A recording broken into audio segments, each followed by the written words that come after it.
Right, this is CISS243. I'm Mike Zellers. Some of you probably have had me for other classes before. I want to go over some basics about this class and then get into the material. This class is taught in a blended high-flex. What that means is this: there is one lecture per week, right? So we do not have two lectures like a regular in-person class. We have one lecture a week.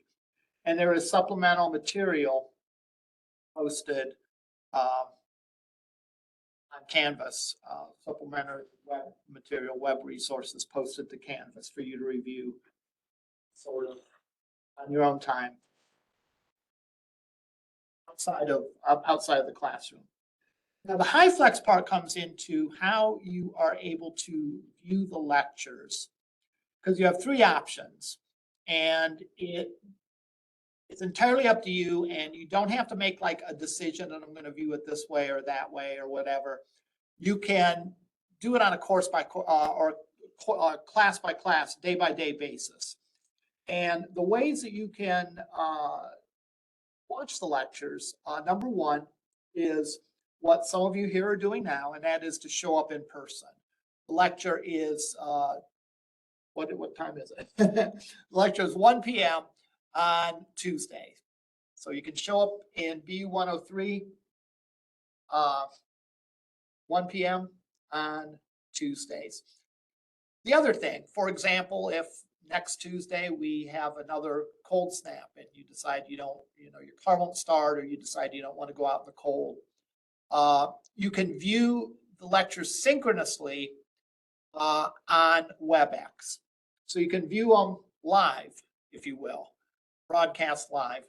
And you can go to the syllabus or this link here, link to virtual classroom, and just click on that again to actually get into my WebEx room. That way you're not here, but you are watching it in real time. So if something isn't clear to you, you can interrupt me and ask questions. So it sort of gives you some convenience that you don't have to physically be in the classroom, but it gives you the benefit of watching it synchronously and asking me questions in real time and getting the responses. The third way is that you can watch recordings of the lectures after the fact, and the recordings are posted usually within an hour of the end of the class. So this class ends at 2. So before 3 p.m., the lecture should be available online, right? And you can watch it that way. They all offer their advantages, and it's sort of your job to figure out what works best for you. And what works best for you sort of on a class by class basis. In other words, like I said, if you're ill, if you have other responsibilities, yeah, you don't have to be here in person.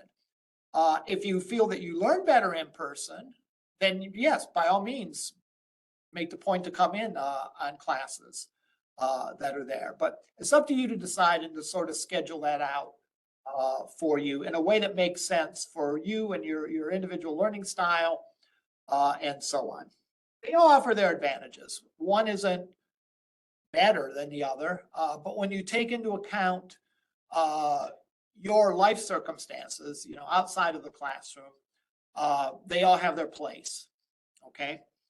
Now, as I mentioned, sort of the other, what in the past would have been covered in a second lecture, there are online materials supplied for you to go over and review on your own time. And typically, I have under modules, there's a module for each week. So this is week 1, and here's materials to go over. Often I have a to-do this week that sort of summarizes that. And usually it is to do next week. This week is all the material in this module within Canvas. Now, as far as labs go, the lab is immediately following this class from 2 to 3 p.m. in BU 210.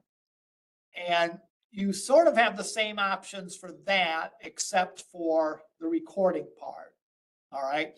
You can either show up in person in the lab and work on the computers in BU 210 or your own computer, or you can dial into WebEx if you are not here in person and still have questions about lab. All right. Now, here's the thing. I make available all my, how do I want to put this? The lab time also serves as office hour time. So if you can't make it during the designated lab time for this course, you can stop by at one of the other times that I have office hours. And these office hours will be all in BU 210, except for the first of the week, the Monday early one, and that is in BU 103 or 102. So if you can't make it this time, you can stop in 10 to 11 in BU 210 or on WebEx. Likewise with these times. Now, if none of that works for you, I also make arrangements. Part of the deal with the flex class, high flex class, I feel, is making accommodations to students that can't make any of these, like, for whatever reason, maybe you work during the day. All right. Contact me and supply me with a list of times that you're available, or give me some general guidelines about you're available, Monday after 5, Tuesday all day, and Wednesday before 4, something like that. Give me some guidelines. And if you give me like a couple days and a couple ranges of time, I can usually find something that matches up with my schedule and that I'm available. So if you're looking at this and thinking, well, I can't make any of these lab times, or what if I, have more problems or more questions than we can discuss in a given lab period, that's flexible as well. And I can see you other times by appointment.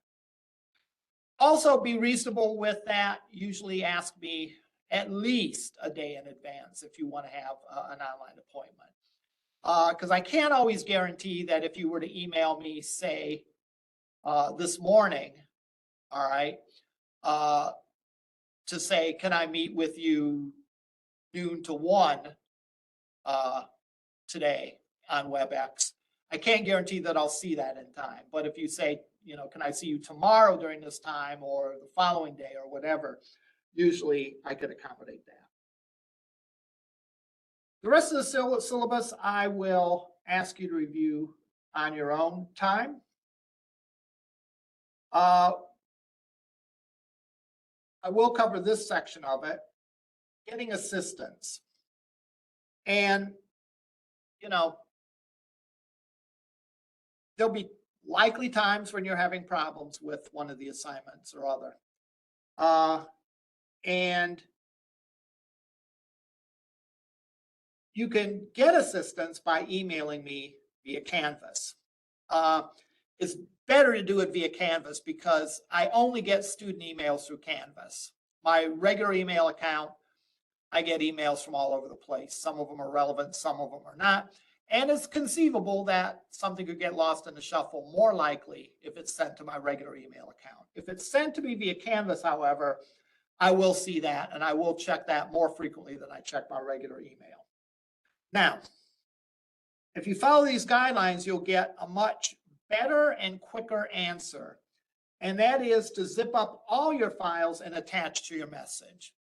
Now we're going to talk about projects in ASP.NET, Visual Studio. You don't send me just the page that you're having problems with. Send me the entire project. Zip it up and include it on an email to me. Just give a complete and specific description of the issue. And if it will help, use screen captures. For example, I can't insert a new employee into the database. That's a complete description. Or I go and try to insert an employee in the database and It doesn't give me an error message, but it's also not saved. That's a good complete, because then I can go directly to the page that adds employees to the database, and I can look at that and I know where to start. Whereas if you give something vague like the program isn't working, or this is broke, or whatever, you know, then I have to do detective work, and it's going to be harder for me, and I'm less likely to find maybe there's a couple of problems with it. If you are very specific with it, then I can track down and give you good answers. This is, next one is fairly important as well, and that is, do not upload assignments to the Dropbox unless it's ready to be graded. So you sending something to the Dropbox means to me that you are submitting this to be graded. Now, you might say, what if I'm not finished with an assignment and it's the due date? Should I upload to the Dropbox what I have so far? And the answer is no. Instead of uploading it to the Dropbox, email it to me, following these, the conditions I mentioned a minute ago. Email it to me, give a good description of what the problem is, and I will not deduct if we've been communicating about the problem, even if it's some time late. I'm generally can be very flexible with people on due dates, provided they're putting in the effort. Now, that being said, if you're continually late with assignments, if you're always falling behind and always late on the assignments, then we probably need to take a deeper look, because maybe you need to spend more time working on the assignments, or maybe there's a concept that you're struggling with that I need to give you some assistance with, or whatever. But we can figure that. So I'm very casual compared to many instructors as far as due dates go, if you're talking with me and getting assistance from me and so on the problems, on the things that you're working on. All right. The rest of the syllabus you can read on your own.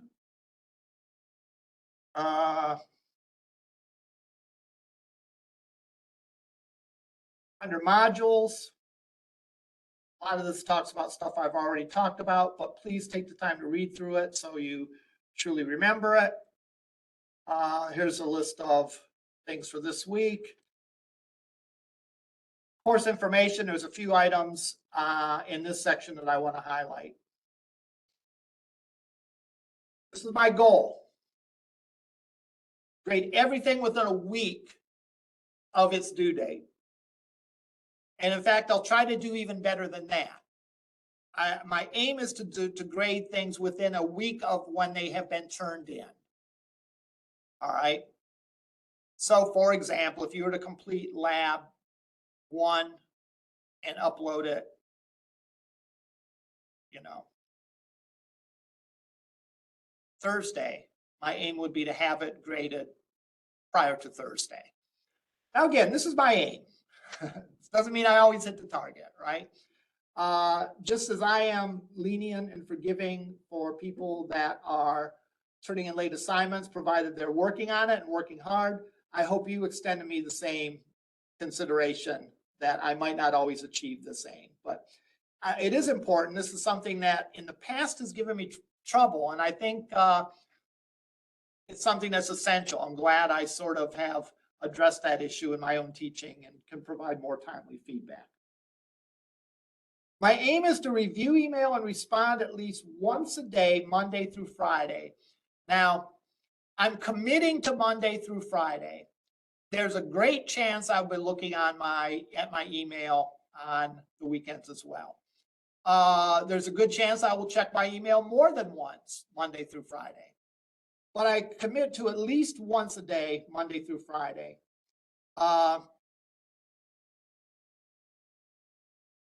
And if you send it on the weekend, you'll probably get a timely answer. But if it takes a little bit longer, just understand that I probably don't check my email as often on the weekends. Now, you are absolutely welcome if a period of time has gone by and you've not gotten a response. You're welcome to send another email to sort of nudge me and say, hey, you know, I sent you an email about the project and you haven't responded yet. I welcome that. All right. I welcome that reminder, because there is a chance that it fell through the cracks. You know, I meant to do it and got distracted by something else and wasn't able to complete my response to you. So by all means, ask if you have not gotten a response in a timely manner. I think that's all about this. All about this that we can cover. Again, I can't encourage you enough to read the stuff on your own. In this, there's a fair use guideline, which deals with if you're using images off of another website or copyrighted material. You are allowed to use for educational purposes copyrighted material within some limitations, and this document describes the limitations. The main thing is don't take too much, and be sure to give credit to where you've pulled the images or other content from. There's a video that talks about client side front end versus server side back end. A couple of important things: an overview of ASP.NET, which is a technology we're going to be using in this class, and an introduction to Razor Pages, which is even the more specific technology that we're going to use in this class. All right. Now, I'm assuming that I know some of you are currently enrolled in the CISS242, so there'll be a little bit of redundancy between this lecture and the lecture in the morning. But I'm assuming that most of you have come in and have had taken CISS216 and haven't done any server-side scripting and maybe some client-side scripting.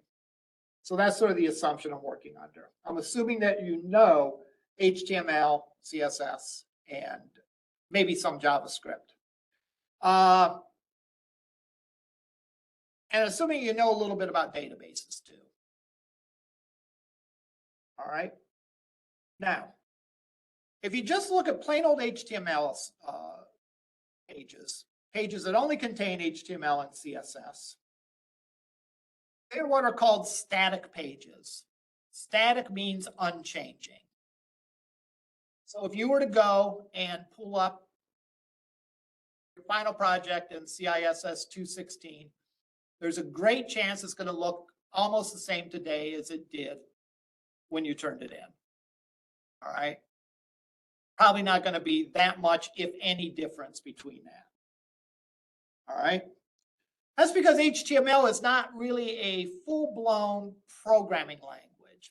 By that, I mean there's not the things that we use programming languages for. That is comparisons, computations, database access, repetitive instructions, repeating a set of instructions over and over again, and so on. All those things require a real programming language to do, all right? And that's where this course comes in. I'm going to draw this diagram that I draw probably in every one of my classes a dozen times.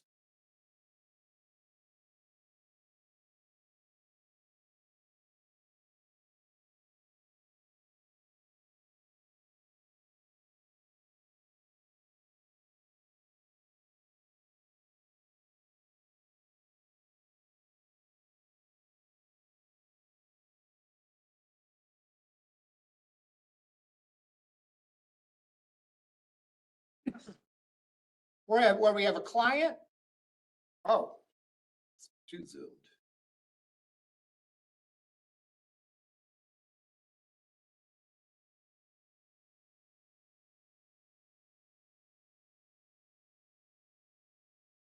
We have a client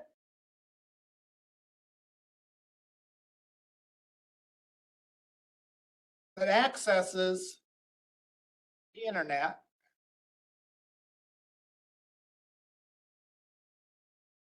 Drawn as a cloud because we know the internet's out there, but from a programming perspective, we're not really interested in exactly how we connect to things on the internet. That's more of a networking issue. And then we are talking to web servers.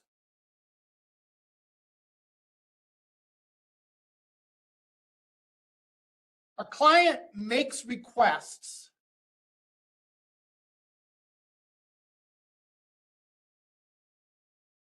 to web servers, and web servers provide responses.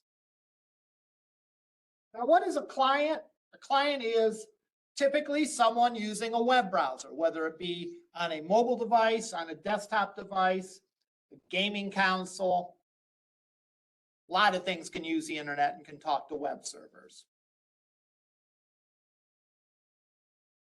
They make requests. That is, they will ask a certain web server to give me a certain page. That request gets routed to the internet and it ends up on the appropriate web server.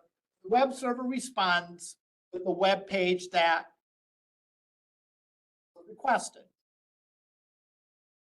Now, in some cases, the web page that was requested, if it's a plain old HTML file, the web server doesn't do a lot.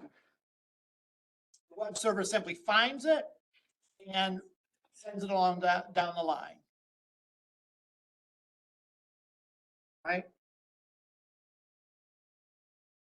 So if you have an plain old HTML page on a web server, the web server finds it and delivers it back through the internet to the client that requested it. And the response is going to be in the form that browsers understand: HTML, CSS, and JavaScript.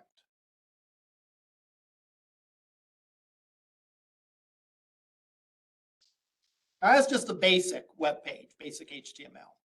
If you think of, however, most of the real world applications that we run into and that we use, there seems to be a lot more going on than simply pulling up the right web page and sending it to the user. For example, we go to Google.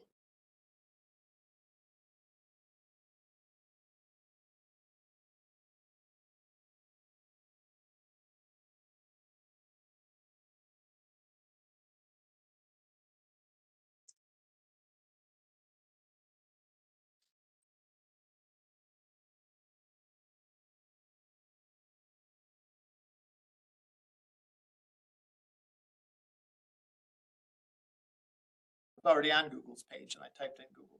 Oh well, it's the first day of class. If I type something in,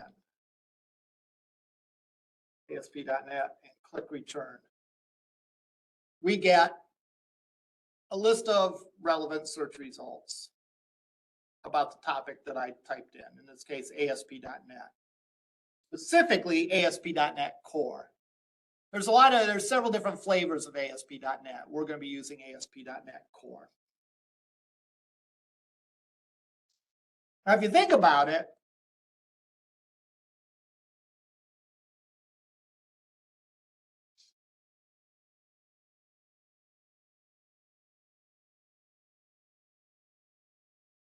search the Link Hotel. We're not interested in that one. We're interested in this, language integrated queries. All right. That's sort of a subtopic that we will be dealing with in this course. The point is I can get results no matter what I type in here. And results are customized to me. You know, traveling to Portland and I like Italian restaurant. I can ask for Italian restaurants in Portland, Oregon. And it will show me a list of Italian restaurants in Portland, Oregon. It's almost as though the results page that gets created is created just for me in response to my query. Because it is, right? It's not like there's these trillions of HTML documents sitting around waiting for someone to request them.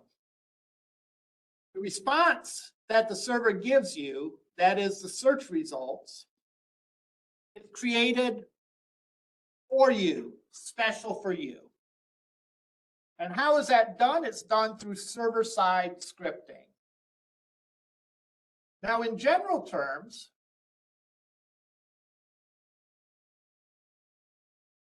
web server accesses server-side scripts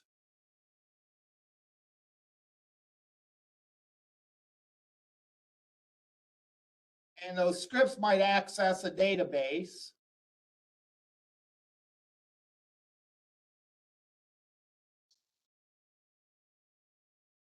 And it takes your request, which includes a lot of information about you. A request, for example, to Google contains what you've typed into the form. So whatever I typed in here gets sent to the web server. If I just typed in best Italian restaurants,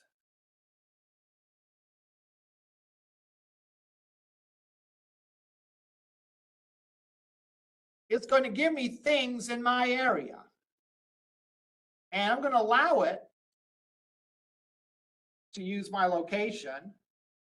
Even if you don't allow it to use location, it uses an approximate location.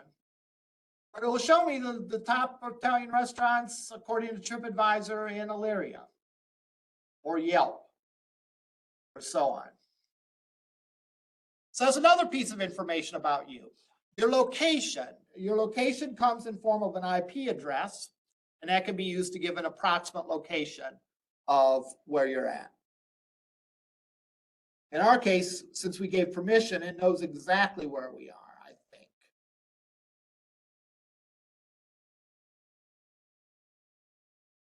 All right. What else does it know? It knows if you're on a mobile device or if you're on a desktop computer or a laptop.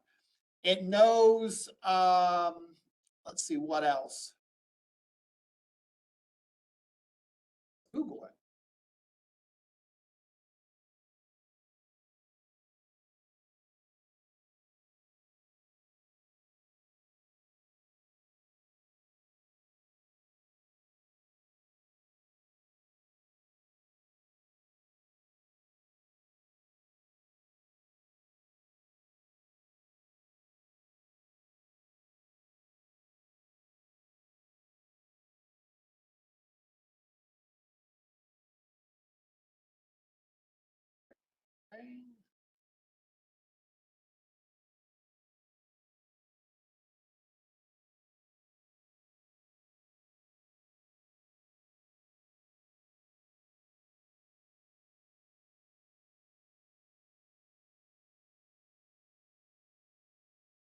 Okay. Here's a summary of some of them. Knows about cookies sent as part of the request. It knows what you've entered in through a form. It knows values you've passed and the query string. And it knows, again, not finding a full list here, it knows a little bit about your platform, what device you're using and what browser you're using and so on. All these things come, and the search engine's job is to figure out what's relevant. Like, it probably isn't relevant to me searching for the best Italian restaurants in Portland, whether I'm doing it on a Mac or a PC, right? Probably doesn't matter where I am if I'm searching for them in Portland, right? So it takes these, the strength of the Google search engine is it takes these factors and applies them as relevant and comes up with a response. All right, which consists of, again, HTML, CSS, and JavaScript. We don't really deal much about JavaScript in this class. So JavaScript is mainly for changing the appearance of an existing page, whereas these server-side scripts are responsible for creating a page.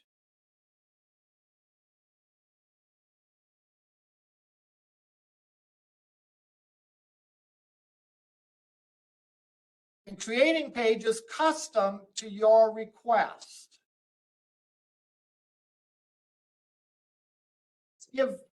Think of any website that you probably spend a bunch of time on, you can think of how this applies to it. Because this is very, very, very common. On Canvas, you go, you log on, you put your credentials in, your username and password. The web server runs a script that goes out to the database and sees if you're a valid user or not. And if you're valid, it continues the process. If you're not a valid user, it just gives you an error message. If you are a valid user, it goes and looks to see what courses you are currently enrolled in, right? And creates your home page containing those courses. And what's more, it creates those courses given the particular role that you're in the given course. So if you were to access CISS243 and I were to access it, I'd have the ability to do more things because I'm the instructor in this course than you would as being a student in the course.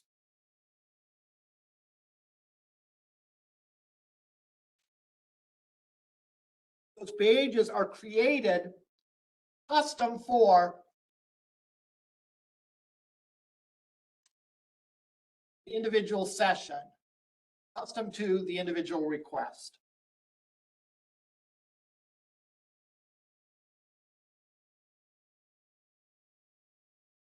Google, we already talked about how that uses it. Facebook, you log on, you get your profile. You don't get other people's profiles. You get your profile and posts of your friends on Facebook. Gmail, same thing. You log on, supply credentials, you get that. Amazon, you go and you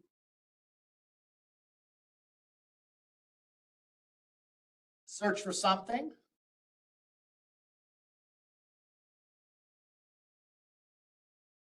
Something I was searching for the other day.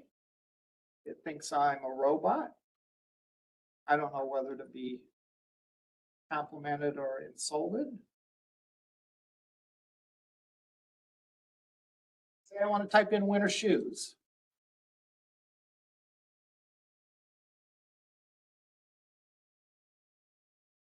Gives me some search results, and if I go in and click this,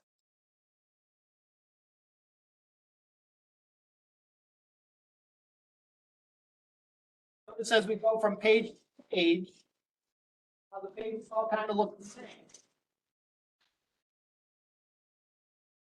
There's a template as part of the server-side script that gets filled in with information from the database. Could you imagine if there had to be a custom web page created for every single item on Amazon? That's just absurd, right? There's no way that that would happen, right? It's just absurd. So instead, there's a server-side script that contains a template for a web page that gets filled in with individual pieces from the database.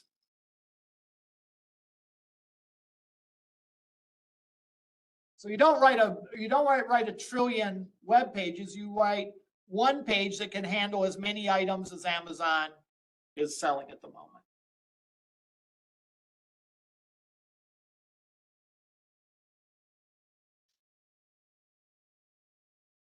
Now you might ask the question, why can't we do this on the client side? Could we, for example, write client-side code that talk to the database? The answer is probably not, you know. Number one, clients only are required to have a browser. They're not required to have extensive software running on their machine, just a web browser. And to access a database, you need more stuff, more programs, more software to allow you to access the database. Secondly, That would be like a security thing if you allowed people to go directly into your database from their client machine. Would not be good. So typically the things that either are related to security or control, we're going to do over on this side. And database interactivity is definitely one of the things that we want control and security over. Now, I wrote this in very generic terms. This applies to just about every server-side scripting model. You know, this is a model for server-side scripting. I mean, it applies to PHP in general terms. It applies to Ruby. It applies to Python, to JSP pages, to Java servlets, and to what we are going to talk about in this class, ASP.NET, specifically ASP.NET Core. Okay? And we're going to be using Razor pages in this class. And Razor pages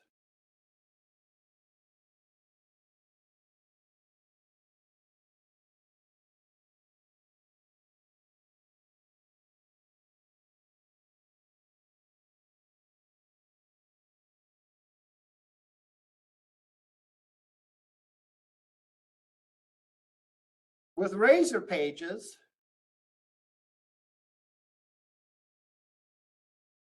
there are two files that come into play. Every Razor page is actually consists of two different files. There is at least two different files. There can be more. CSS HTML files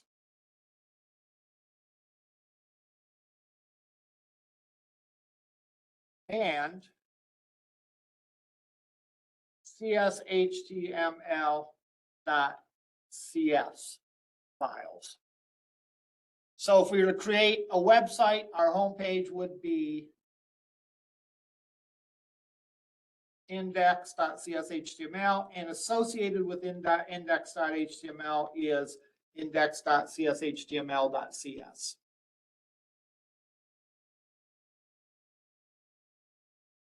What's in the CSS_HTML file is regular old HTML plus some C# code.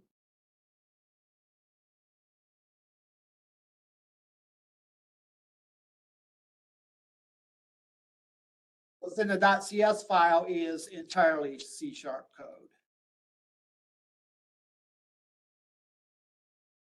Actually create a project in Visual Studio, and we'll create some very, very, very rudimentary Razor pages.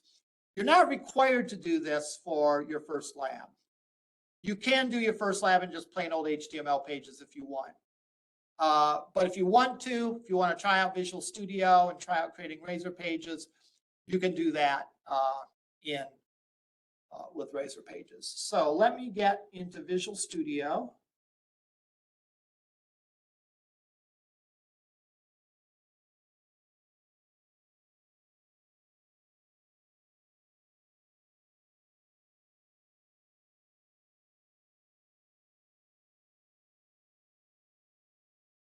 I am going to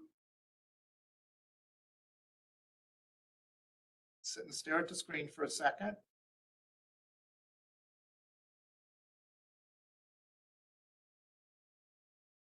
Say new project.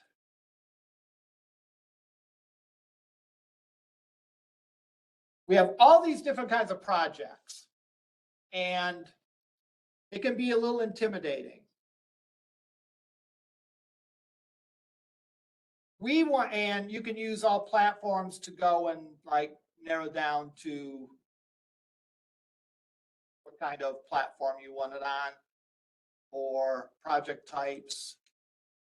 Yeah, web projects and all.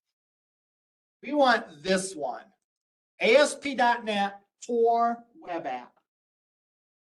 Project template for creating an ASP.NET Core application with example ASP.NET Razor content. So this is nice because it gives you some sample code. Always like sample code. Right? Always cool to build on something instead of starting from scratch. So I'm going to say next. You're asked for a name of the project. Please, I'm begging you, do not simply call all of your projects Web Application 1 or Web Application 2 and so on down the line. Give them meaningful names. So in this case, I will call it Tuesday's example. Day example. You can put it wherever you like. I usually put these examples on the desktop.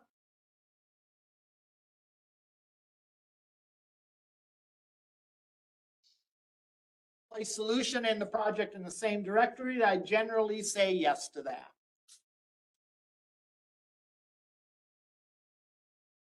Framework, ASP.NET 6 is good. Looks like this machine doesn't have 7 installed. Using 6 is fine. Authentication type we are not using for now. That is where we specify sort of the logging in, how to prove that you're a valid user to the site. Excuse me. Well, we don't need any authentication for this. This is a simple one. Configure for HTTPS, fine. Enable Docker, we're not bothering with that, and do not use high-level statements. Not going to do that. And we click Create. And it does its thing. And it creates a bunch of folders for us. And later on, we're going to add to these folders. We're going to add some of our own folders to this. Let's just take a brief overview of some of them. www root is considered your web server's root. If you're going to use images or your own custom CSS or anything like that, you're going to want to put it in www root or one of its subdirectories. Pages is where your Razor pages live. And we have a couple. We have an error page that it created. We have a index page, and we have a privacy page. We also have shared. And the file we're going to look at here is the layout CSS_HTML. Let me run this and show you the results.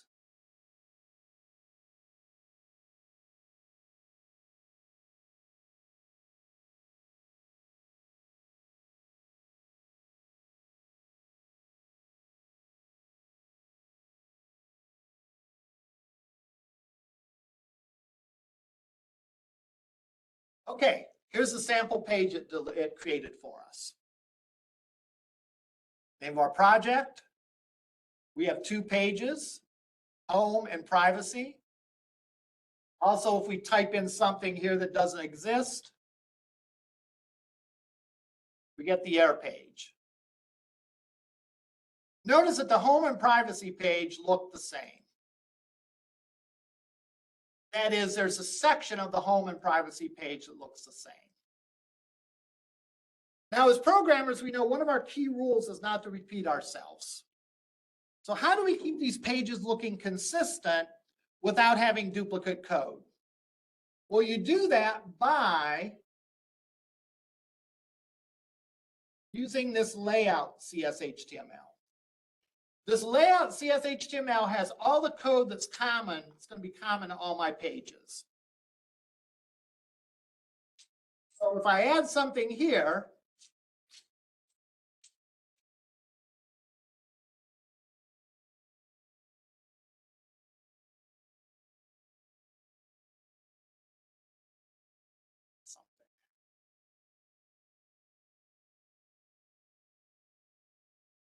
good morning, good afternoon.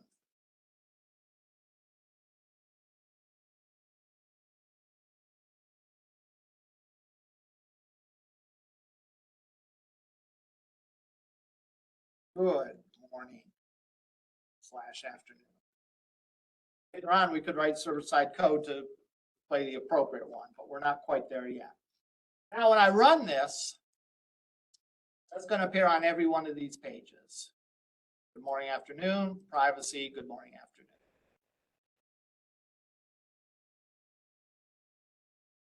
Now, what are these things? The index and privacy page?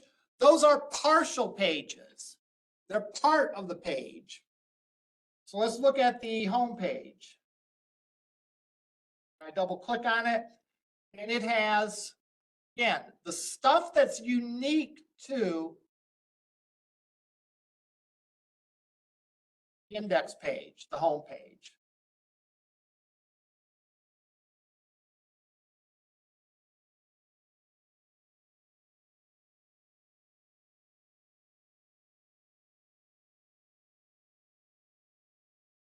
So in other words, we don't have in that home page, we don't have the entire page.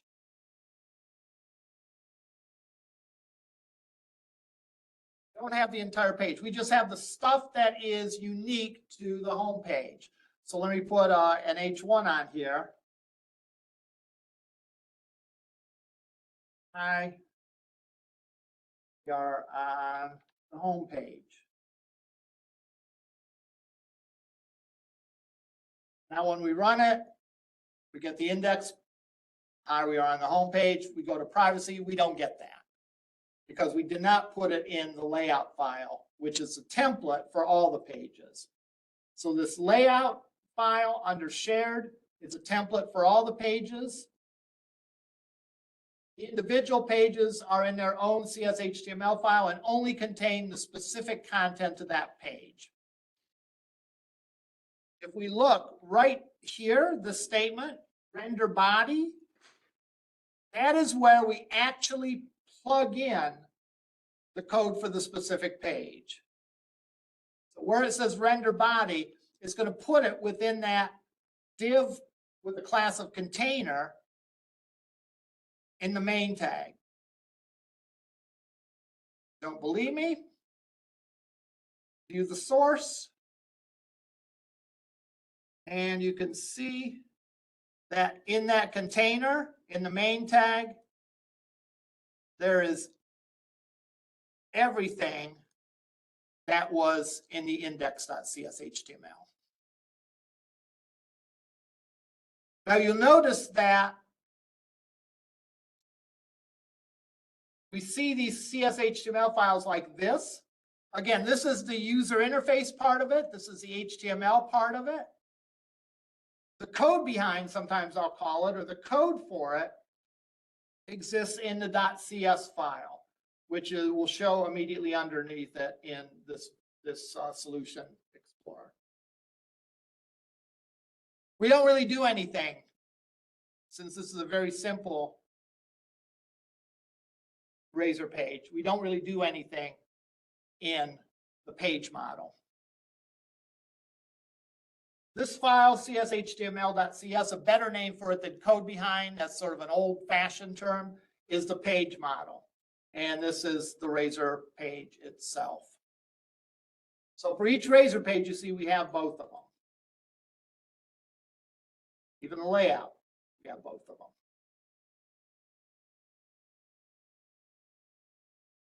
Now, as far as your assignment goes, you're welcome to just code them like you did in CISS216. Just make HTML files and be done with it. If you want to, try in Visual Studio to create Razor pages, and we'll talk more about those next time in class. And if you run into any difficulty, you can email me. Are there any questions? Yeah, go ahead. Is there going to be any issue doing the Visual Studio on Mac? There will be. Do you run Parallels? Okay. You have a couple options as far as that goes. One option would be to run Parallels, and then you can run Windows. And then you can run Visual Studio on Windows. And there's only a small catch with that as far as the SQL Server version that you can use. You actually have to use an old version of SQL Server if you run it on Windows on a Mac. You can also, however, run Mac Visual Studio, because there is a Visual Studio available for the Mac. So you can run that. Or any like compatibility issues? There'll be compatibility issues for you downloading stuff I do on Windows onto that. And I could, and then you only have this problem when we get into database interactivity. You'll have to go and make a couple of tweaks to switch the database platform that it's using. But yeah, there shouldn't be. And when I run it, Windows can handle. You actually use SQLite on the Mac Visual Studio, and whether I'm running Windows or Mac, I run a Mac too, but I have parallels, and I could open something that you create, using either of those two styles. Any other questions? All right, that's all I had. We'll either see you in lab or we will see you next week.